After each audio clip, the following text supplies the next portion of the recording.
Hey guys, welcome back to the channel. In this tech tutorial video, we're going to show you how you can insert a new section to pages of your site projects on Webflow website builder. So let us dive into this. Step number 1, here in your Webflow workspace, navigate to all sites. Step number 2, click into the given site and open it in the Webflow web designer. Step number 3, select a given page here on the left hand side by clicking into pages and by choosing, for example, the home page or any of these custom pages.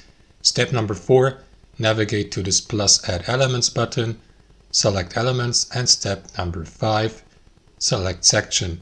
Drag it to your page, release the left mouse where you'd like to position it here, for instance, and you will see that custom section. So you may, for instance, assign elements to it. You will see also here in the navigator on the left hand side the position of the section on the given page in relation to other bodies, sections, elements of the given page, and so on and so forth.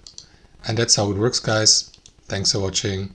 Hope you enjoyed it, got some value from it, and we'll catch you later.